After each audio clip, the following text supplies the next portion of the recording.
I just want to kind of show, because you could tell the valve's getting power, you know, because you can hear it click. Right. So you know the valve's opening, but there's a flame sensor inside that if the flame doesn't hit the flame sensor, the valve's going to close because it's a safety feature.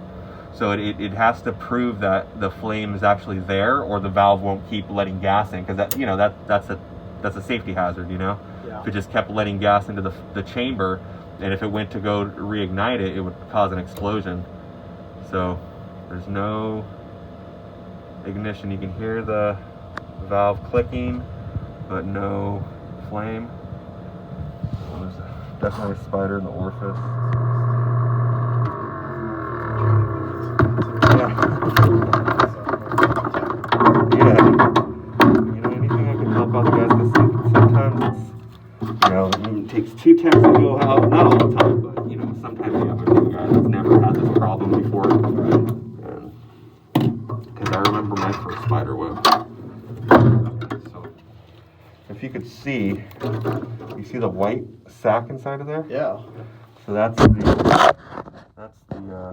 spider web inside the orifice. So you can see the white blocking the gas. Yeah. So they come out. They come always in the summertime. It's always in the summertime. They'll come down through the flue pipe. Is there a tree around the house? Not anymore, actually. No, because a lot of times if there's a tree nearby, that's usually when they come by. Because for some reason, I see these spiders around these type of systems all the time. It's weird. I mean, you know, nothing that's hanging over the house, I don't believe. Okay. But We have a couple trees nearby. But it's always the same spider. It's like a beige spider. It's just small, and then sometimes you get a bunch of babies that come out. But I think they're gone. I don't think this one's gonna open. Usually they. Maybe to get you a toothpick or something. No, I have a little thing here, but usually sometimes they come right off.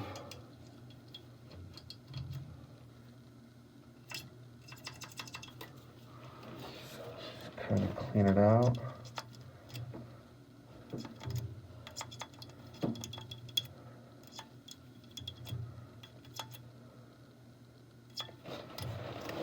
Get my other screwdriver.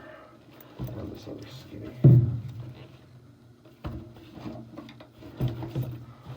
We've had a lot of unusual incidents with this system, so I'm glad this was an easier one to repair. Okay, yeah, oh no.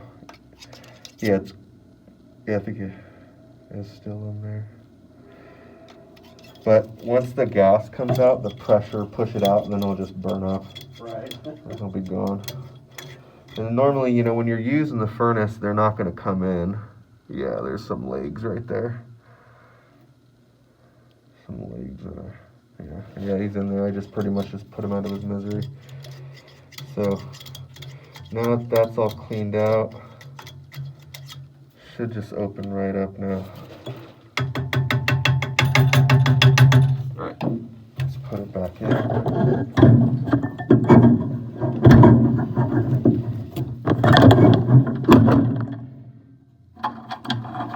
It's fairly easy, so, you know, if you ever let us know. That's the system, you know, would definitely be,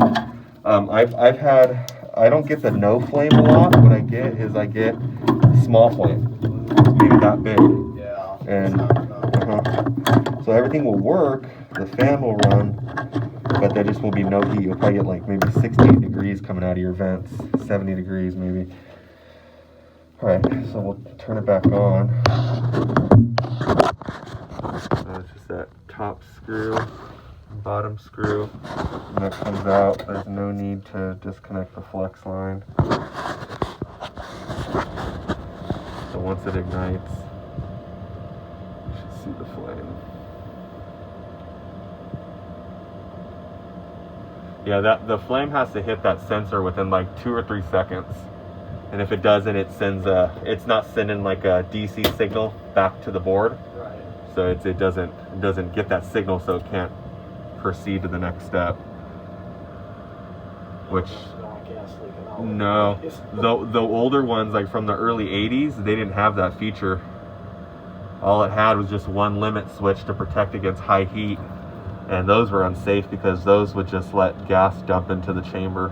Yeah. And those were unsafe. So we should get a big flame now.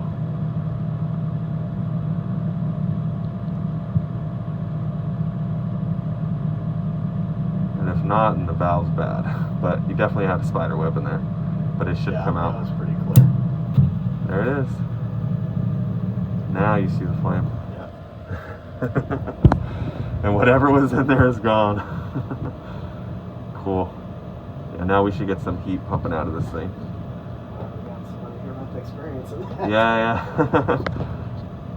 Yeah, it's the first of the year though, but you usually get these, right when everything, the first little cold snap.